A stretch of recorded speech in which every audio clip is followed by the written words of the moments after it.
बंधुगाँ block Adarsh Vidyalaya अष्टम प्रतिष्ठा दिवस पालित अछि। नाना समस्या अतिथि मानकठारु मिलिछि समस्यार समाधान पाई प्रतिश्रुति।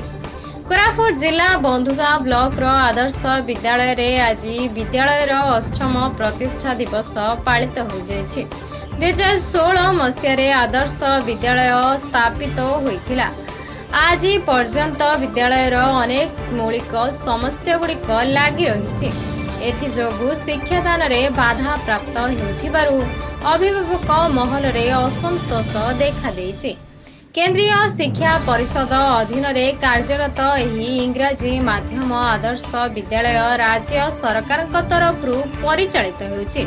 एही विद्यालय रे षष्ठ रु द्वादश पर्यंत 398 जन छात्र छात्री आसी पाठ पढ़ुचंती। पूर्व सरकार समय रे विद्यालय परिसर रे छात्रावास निर्माण पाई आर्थिक अनुदान दिया जाई उभय छात्र छात्री छात्रावास निर्माण कार्य आरंभ करा जायतिबा बेले आज पर्यंत छात्री निवास निर्माण होई पारुनाही। फल ब्लॉक बहु दूर दूरांतरु आसुथिबा गरीब छात्र छात्री माने अजथा खर्चांत होई बस ऑटो भड़ा करी बहु कष्ट रे स्कूल को आसुछंती। स्कूल रे खेल पड़िया नथिबा जोगु विभिन्न क्रीडा रे शामिल होई पारुनाहंती। स्कूल रा पाचेरी मध्य नाही। अचल ट्रांसफॉर्मर जोगु आवश्यक करेंट अभावरु पानी समस्या मध्य रहुछि। एही सबु समस्यार समाधान करिबा पई आजिर मुख्य अतिथि लक्ष्मीपुर निर्वाचन मंडलर विधायक श्रीजुक्त पवित्र साउंता, सम्मानित अतिथि जिला परिषद अध्यक्षा सस्मिता मेलेका, ब्लॉक अध्यक्षा लक्ष्मी मिणियाका निज उद्बोधन देउथिबा बेले प्रतिश्रुति दैछंती।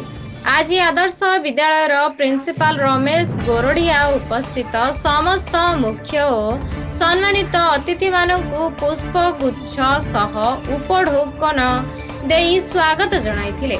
मुख्य अतिथि और सम्मानित अतिथि मानक गहण रे मंच रे एबीएईओ श्री मदन मुदुली, बीजेडी ब्लॉक सभापति बाला नाग, सीआरसीसी के प्रताप कुमार उपस्थित रही आदर्श विद्यालय अनेक सांस्कृतिक कार्यक्रम रे कृति छात्र छात्री मानकु पुरस्कार बंटन करथिले।